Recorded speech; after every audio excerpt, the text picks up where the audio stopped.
I'm sitting in my car outside the courthouse right now, hands literally shaking as I type this.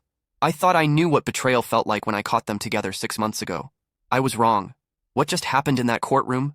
I don't even know where to begin. My wife of 8 years, my college sweetheart, the woman I built my entire adult life around, just looked me dead in the eye and demanded half of everything I've worked for. The kicker? My best friend since childhood was sitting right behind her, smirking like he'd won the lottery. But here's the thing nobody saw coming, including them. Let me start from the beginning because this whole nightmare feels surreal, even to me. Sarah and I met freshman year at State.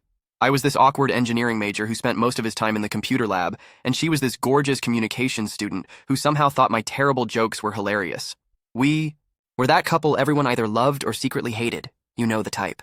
High school sweethearts who made it work in college, moved in together junior year, got engaged right after graduation. Picture perfect, right? My best friend Mike had been in my life since we were 12. Our families lived 3 houses apart. We played on the same baseball team, went to the same schools, even ended up at the same university. When I started dating Sarah, the 3 of us became inseparable. Mike was the best man at our wedding, the godfather to the kids we never had, the guy who had keys to our house and showed up for dinner without calling. He was family. For 8 years, this worked. Sarah would joke that she had 2 husbands, me and Mike. We'd all go on vacations together, spend holidays as a trio when our families weren't around, and Mike was always there for the big moments. When I got promoted to senior developer at my company, Mike threw us a party. When Sarah's dad died 3 years ago, Mike took time off work to help with the funeral arrangements while I was a wreck. When we bought our house, this beautiful 4-bedroom colonial in the suburbs that we were going to fill with kids someday, Mike helped us move every single box. I should have seen the signs, but honestly, I trusted them both completely. When Sarah mentioned Mike had been texting her more often, I thought it was sweet that they were close. When she started working late at the marketing firm where she'd landed a dream job, I was proud of her dedication. When Mike started coming over when I was traveling for work, supposedly to check on Sarah and help with house projects, I was grateful he cared so much about my wife's safety and well-being. God, I was such an idiot. The truth came out 6 months ago in the most cliché way possible. I was supposed to be in Chicago until Friday for a client presentation, but we wrapped early Thursday afternoon. I decided to surprise Sarah. Maybe take her out for a nice dinner, open a bottle of wine, have one of those spontaneous romantic evenings that had become rare in our busy lives. I walked into my own house at 3:47 p.m. on a Thursday afternoon and heard sounds coming from upstairs that made my blood run cold. You know that moment in movies where everything goes silent and the character's world starts crashing down? That's not how it really happens. In reality, your brain keeps working, cataloging details with horrifying clarity. The way Mike's jacket was thrown over the banister, the same jacket I'd helped him pick out for his company Christmas party 6 months earlier. Sarah's heels kicked carelessly by the front door, next to Mike's work boots. The sound of Sarah laughing, actually laughing, in a way I hadn't heard in months. I stood in my own foyer for what felt like hours, but was probably 30 seconds, listening to my wife and my best friend having sex in the bed I'd shared with her for 3 years. The bed we'd picked out together at that overpriced furniture store, the one with the stupid expensive mattress Sarah insisted we needed for her back problems. I could have confronted them right then. Part of me wanted to charge upstairs screaming, throw Mike through the window, demand answers, make a scene. Instead, I turned around and left. I drove aimlessly for 2 hours, then checked into a hotel downtown and sat on the edge of that sterile hotel bed staring at my phone. What do you even text in that situation? Hey honey, saw Mike's car in our driveway, hope you guys are having fun. Mike, thanks for keeping my wife company while I'm gone. I must have typed and deleted 50 different messages. Finally, I just texted Sarah. Chicago meeting's running late, won't be home until tomorrow night. Love you. She responded within minutes. Aw, that sucks, babe. Miss you. Ordering Chinese and catching up on that show you hate, LOL. Love you too. The casual cruelty of it hit me like a truck. The ease with which she lied, the little heart emoji, the reference to missing me while my best friend was probably still in our bathroom using my shower. I threw up in that hotel bathroom until there was nothing left. I spent that night in the hotel room spiraling through every interaction. Every moment over the past months looking for clues I'd missed. Sarah being distant during sex, then suddenly more adventurous. Was she practicing things she'd learned with Mike? Mike asking weird questions about my travel schedule, always knowing when I'd be out of town. The way they'd sometimes share inside jokes I didn't understand, or how conversations would stop abruptly when I walked into rooms. The worst part was remembering how grateful I'd been. How many times had I thanked Mike for being such a good friend, for taking care of Sarah when I couldn't be there? How many times had I told people how lucky I was to have a best friend who treated my wife like a sister? I came home the next evening and acted normal. I kissed Sarah when I walked in the door, asked about her day, listened to her tell me about her quiet night in with a straight face. She was wearing this red silk robe I'd bought her for Valentine's Day, and she looked beautiful and relaxed in a way that made me want to scream. But I held it together. For 2 weeks, I played the part of the oblivious husband while I figured out what to do. I hired a private investigator, something I never thought I'd have to do in my own marriage. I consulted with a divorce lawyer. I opened my own bank account and started documenting our assets. Most importantly, I started paying attention. They weren't even being that careful. Mike would text Sarah right in front of me, and she'd smile in ways that used to be reserved for me. He'd find excuses to touch her, a hand on her lower back. When he squeezed past her in the kitchen, fingers lingering when she handed him a beer. They had this whole secret language of looks and small gestures that I'd been too trusting to notice before. The PI confirmed what I already knew within a week. Photos of them meeting for lunch at restaurants across town, video of Mike's car, parked in our driveway for hours while I was at work, pictures of them holding hands walking into a hotel downtown, the same hotel where I'd spent that horrible first night, as it turned out. But here's what really broke me. The investigator had audio from one of their hotel meetings. They'd left the window open, and he'd been able to record them talking afterward. I almost didn't listen to it, but my lawyer said it might be useful for the divorce proceedings. I wish I'd never heard it. Sarah's voice, clearer than if she'd been sitting next to me. I feel bad sometimes, you know? He's such a good guy, and he has no idea. He actually thanked you last week for looking out for me while he was in Denver. Mike laughing. I know, right? Poor bastard. Remember when he asked me to help him plan that surprise anniversary dinner? I kept thinking how you'd rather be with me that night. Stop, Sarah said, but she was laughing too. He tries so hard to be romantic. All those sweet little notes he leaves me, the flowers every Friday, the way he still opens car doors like we're teenagers. It's actually kind of sad. Are you going to tell him soon? Mike asked. I don't know. Part of me wishes he'd just figure it out so I don't have to be the bad guy. But he's so trusting. He sees what he wants to see. I could probably keep this going for years, and he'd never catch on. Would you want to? Long pause. No.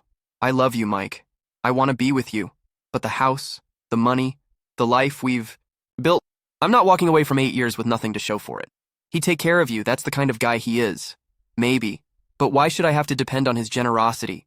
I helped build this life too. I deserve half of everything, don't I?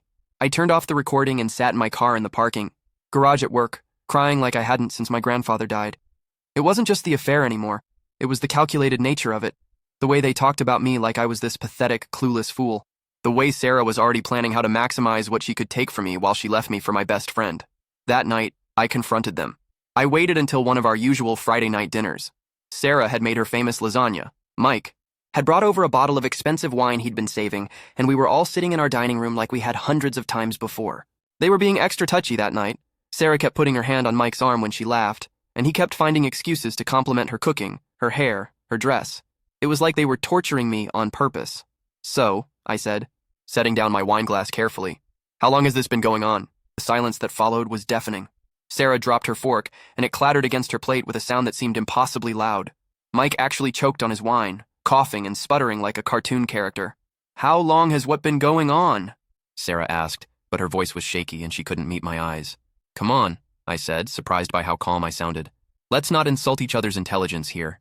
I know about the hotels, the lunches, the fact that Mike's car is in our driveway every Tuesday and Thursday while I'm at work. I know about the lies, the planning, all of it. Mike finally recovered from his coughing fit. Dude, I can explain. Can you? I interrupted. Can you explain how my best friend since middle school has been screwing my wife? Can you explain how you sat in this same chair 3 weeks ago and helped me plan Sarah's birthday surprise while you were planning to steal her from me? I'm really curious about that explanation. Sarah started crying. These big, dramatic sobs that would have broken my heart a month ago. Now they just made me angry. I never meant for this to happen, she said through her tears. It developed naturally. We have this connection, and I tried to fight it, but... How long? I asked again, cutting her off. They looked at each other, having one of their silent conversations that I now understood. 2 years, Mike said quietly. 2 years. Not 2 months, not a recent mistake, but 2 entire years of this elaborate deception. 2 years of me being grateful for Mike's friendship while he was systematically destroying my marriage. 2 years of Sarah kissing me goodbye every morning and then texting my best friend to plan their next secret meeting. I want you out, I said to Mike. Now, leave your key on the counter and get out of my house. He stood up, looking like he wanted to say something else, but I guess he saw something in my face that stopped him. He left his key next to Sarah's wine glass and walked out without another word. Sarah and I sat in silence for a long time after the door closed. I want a divorce, I finally said. I know, she whispered. I'm so sorry. I never wanted to hurt you. But you did.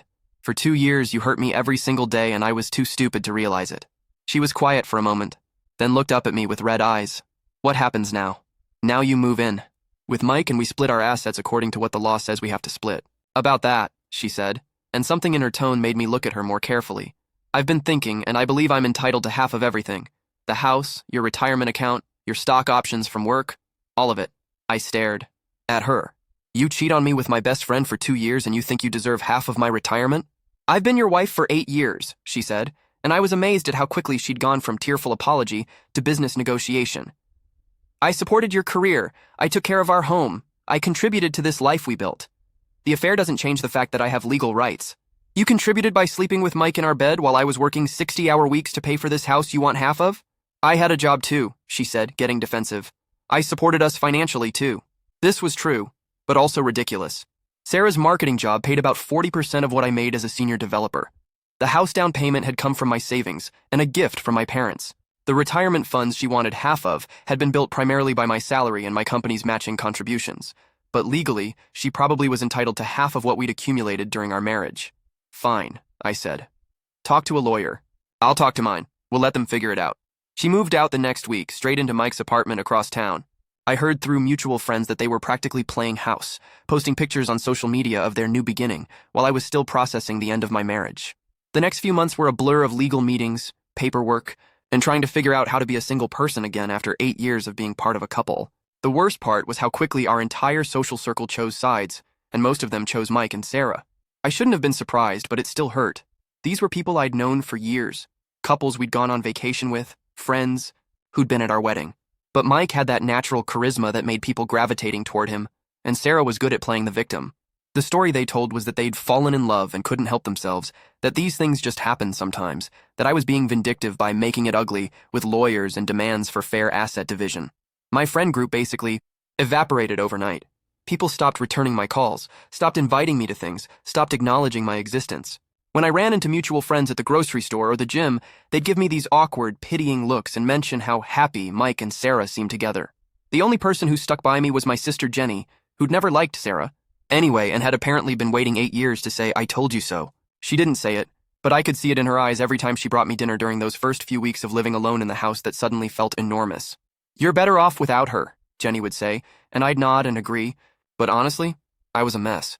I'd lost my wife, my best friend, and most of my social circle all at once. I was 30 years old and felt like I was starting over from scratch. The divorce proceedings dragged on for months.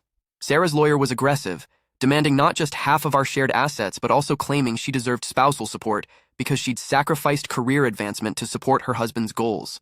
This was news to me, since I'd never asked her to do anything but pursue her own dreams, and her marketing career was actually going pretty well.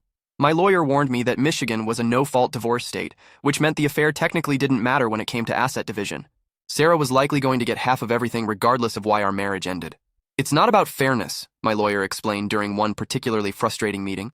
"It's about legal entitlement. She was your spouse, she contributed to the household, and she has rights to marital property regardless of her conduct during the marriage." I understood the logic, but it still felt like being punished for trusting the wrong people. The house was the biggest sticking point. I loved that house. We'd bought it as a fixer-upper and spent 3 years renovating it together. I'd learned to tile a bathroom for that house, Sarah had painted every room at least twice, and Mike had helped us install hardwood floors in the living room. The irony wasn't lost on me that my ex-wife was demanding I sell the house that my ex-best friend had helped us make into a home. But Sarah wasn't budging.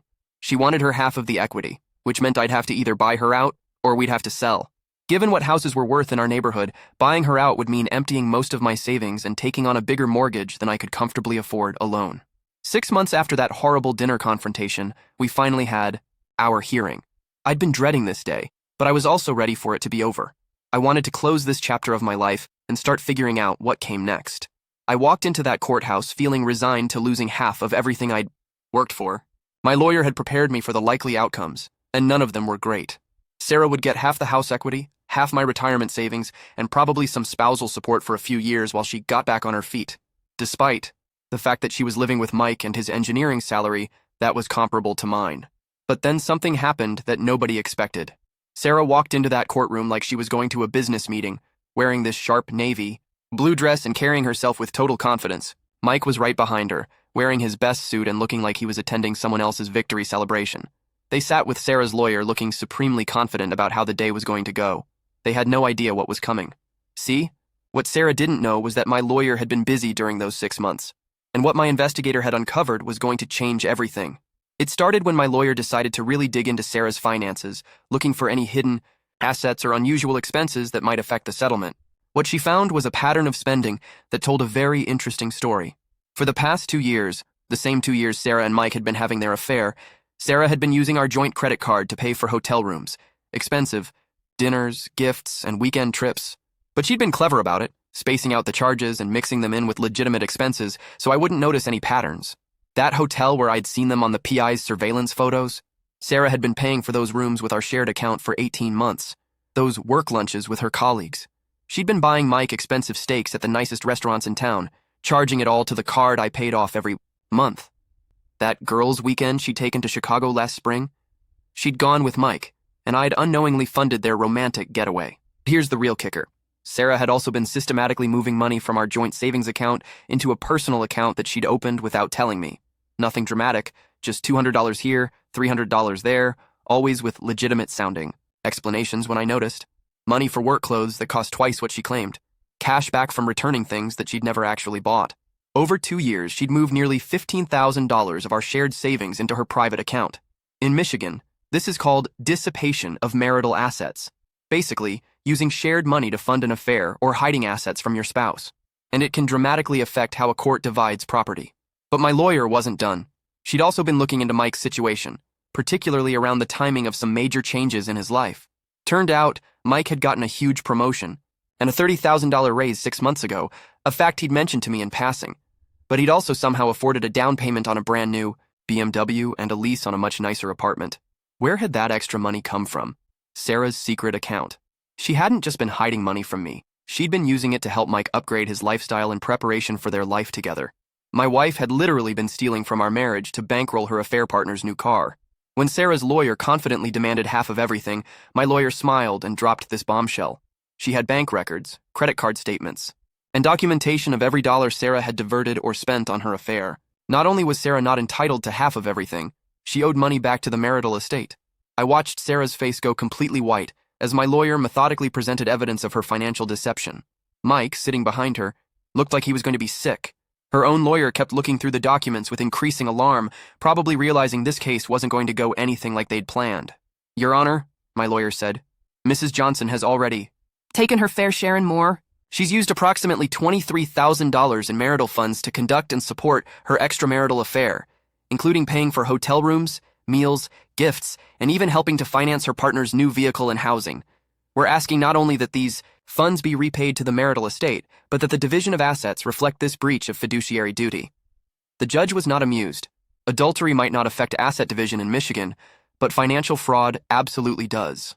Sarah's lawyer asked for a recess, and I watched them huddle in the hallway outside the courtroom.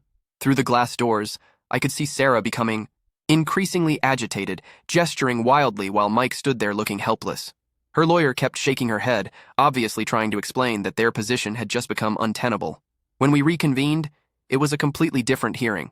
Suddenly, Sarah wasn't demanding half of anything. Her lawyer was in damage control mode, trying to negotiate a settlement that wouldn't leave Sarah owing money back to me.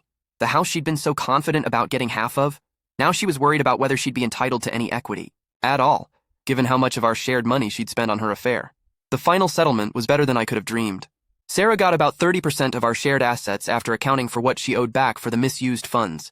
She got no spousal support, given that she'd been financially preparing for her new life for 2 years, and I got to keep the house by buying out her much-reduced share of the equity. But the best part was watching her realize that her careful financial planning had backfired spectacularly. She'd moved that money thinking she was being smart, building a nest egg for her new life with Mike. Instead, she'd created evidence of fraud that cost her tens of thousands in the settlement. As we left the courthouse, Sarah was crying again, but these weren't the manipulative tears from that night at dinner. These were tears of genuine shock and anger at how badly her plan had backfired. Mike was trying to comfort her, but he looked like he was reconsidering everything. After all, he'd just watched his new girlfriend go from being a wealthy divorcee to someone who'd barely broken even after 8 years of marriage. I walked to my car feeling lighter than I had in months, not because of the money, though I was obviously relieved about that, but because karma had actually worked. Sarah had been so confident that she could cheat her way out of our marriage while taking half of everything I'd worked for. Instead, her own greed and dishonesty had been her downfall. Update. It's been 6 months since the divorce was finalized, and I wanted to share how things have played out because this story gets even better. Sarah and Mike's relationship imploded about 3 months after the hearing. Turns out, when you build a relationship on deception and betrayal, it doesn't create the strongest foundation for lasting love. Who could have predicted that? I heard the details from Jenny, who heard them from her friend Lisa, who works with one of Sarah's former colleagues. Apparently, once the reality of their financial situation set in, the romance faded pretty quickly. Mike had expected to be moving in with a woman who'd gotten half of a substantial marital estate. Instead, he found himself supporting someone who was struggling to afford her half of their shared expenses. The BMW Sarah had helped him buy got repossessed when he couldn't keep up with the payments after taking on more of their living expenses. Sarah had to get a second job bartending on weekends to cover her share of rent. The glamorous new life they'd imagined turned into arguments about money, blame over the failed divorce strategy, and growing resentment about the sacrifices they were both having to make. But here's the thing that really finished them. Sarah started cheating on Mike. I know. Leopards and spots, right? But apparently, one of her regulars at the bar where she was working weekends was a recently divorced contractor who owned his own business. Sarah fell into her old patterns of seeking out someone who could provide the lifestyle she wanted rather than building it herself. Mike found out the same way I did, coming home unexpectedly and discovering his girlfriend with another man. The difference was, Mike didn't have a house and 8 years of marriage to protect. He just threw her stuff out and changed the locks. As for me, I'm doing really well. Like surprisingly, genuinely well. The house that Sarah had been so determined to get half of has become my favorite place in the world. I finished the renovation projects we'd started together, but I did them my way. The kitchen we'd argued about for months. I finally installed the granite countertops I'd wanted instead of the quartz Sarah had insisted on. The master bathroom that had been half demolished for 2 years because we couldn't agree on tile. I hired a contractor and got it done in 6 weeks. I'm dating again, which felt impossible 6 months ago. Her name is Rebecca, and she's a nurse at the same hospital where Jenny works. She's kind and funny and straightforward in ways that make me realize how much energy I'd been spending trying to decode Sarah's moods and motivations. When Rebecca says she's working late, she's actually working late. When she says she loves spending time with me, she doesn't have any hidden agenda or secret backup plan. Most importantly, I've rebuilt my friend group from scratch. It turns out that there were a lot of people in my old social circle who'd never particularly liked Mike but had gone along with including him because he was my best friend. When the truth about the affair came out, several people reached out to me privately to apologize for how they'd handled the situation initially. But I've also made entirely new friends through a hiking group I joined, a men's divorce support group that actually turned into genuine friendships, and through Rebecca's social circle. These are people who know me as I am now, not as half of Mark and Sarah, or as Mike's best friend. It's liberating in ways I didn't expect. The financial settlement has also allowed me to make some changes I'd been putting off. I finally took that trip to New Zealand I'd been talking about for years. I bought a new car, nothing crazy, but something that's entirely mine, chosen by me, with no compromise or input from someone who might have ulterior motives. I started contributing more to my retirement again, knowing that I'm building something for my own future. But here's something I didn't expect. I'm actually grateful this all happened. Not grateful for the betrayal or the pain, but grateful that I found out who Sarah and Mike really were before I wasted more years of my life. Grateful that I was forced to rebuild my social circle and discovered I could make friends as an adult. Grateful that I learned I could handle a major crisis without falling apart completely. Most of all, I'm grateful that Sarah's greed exposed her true character to the court. If she'd been smarter about her financial deception, if she'd been satisfied with a quiet affair, if she'd been content to just leave me instead of trying to take half of everything on her way out, she might have gotten away with it. Her own dishonesty was what ultimately protected me from the worst consequences of her betrayal. Final update. It's been over a year now, and I'm writing this final update because something happened last week that felt like the universe putting a perfect period on the end of this chapter. Sarah contacted me. Not through lawyers, not through our old mutual friends, but directly. She called my work number, which was kind of creepy. How did she even get that? And asked if we could meet for coffee because she had something important to tell me. Every instinct told me to say no, but honestly, I was curious. What could she possibly have to say at this point? So I agreed to meet her at a Starbucks downtown, somewhere public with an easy exit strategy. She looked tired. Not just tired like she'd had a long day, but tired in that deep, fundamental way that comes from making bad choices and living with consequences. She was still beautiful. That hadn't changed. But there was something defeated about her posture, her expression, the way she couldn't quite make eye contact. "Thank you for meeting me," she started, and her voice was smaller than I remembered. "I know I don't have any right to ask for your time." I waited. I'd learned not to fill Sarah's silences with my own words. I wanted to apologize, she said. Really apologize, not the bullshit I said that night at dinner when I was still thinking I could minimize what I'd done. I wanted to tell you that I know how badly I screwed up, how much I hurt you, and how wrong I was about everything. Okay, I said carefully. I also wanted to tell you that you were the best husband I could have asked for, and I threw it away for something that was never real. Mike and I, we weren't in love.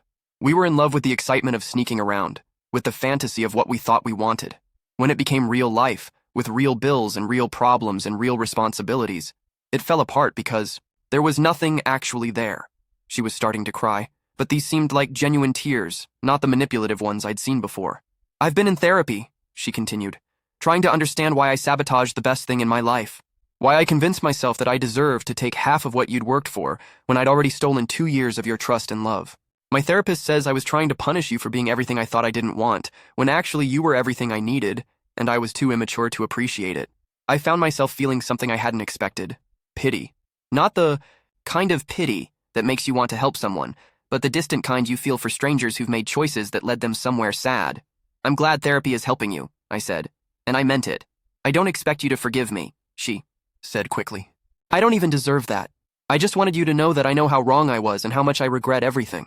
And I wanted you to know that seeing how well you're doing, the house, Rebecca, the way you've rebuilt your whole life, it makes me happy for you, even though I have no right to feel anything about your life anymore. This was interesting. How do you know about Rebecca? She blushed. I may have looked you up on social media a few times, not to stalk you or anything creepy like that, but just to see, I guess to see if you were okay, if you'd recovered from what I did to you. And you're clearly more than okay. You look happy in a way that I don't think you ever did with me, not even in the beginning. Rebecca seems lovely, and you seem like yourself again, like the person you were when we first met, before I spent 8 years slowly, making you feel like you weren't enough. We sat in silence for a while. I finished my coffee and considered what she'd said. Sarah, I finally said, I appreciate you coming here to apologize.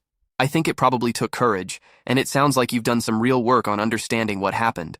But I need you to understand something. I'm not angry anymore, but I'm also not interested in having you in my life in any capacity. This conversation is closure for both of us, but it's also goodbye. She nodded, wiping her eyes. I understand. I hoped you'd say that, actually. You deserve to move forward without any reminders of how badly I treated you.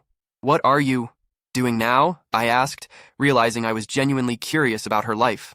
I'm working for a small nonprofit, doing their marketing and communications. It pays about half what my old job did, but I like it.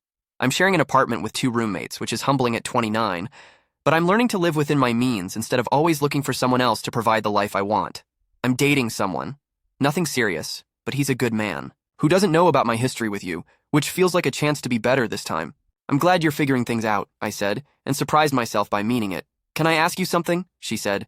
Do you think you'll ever be able to think of me as just a person you used to know instead of as the person who hurt you? I don't mean forgiveness exactly, but just neutrality?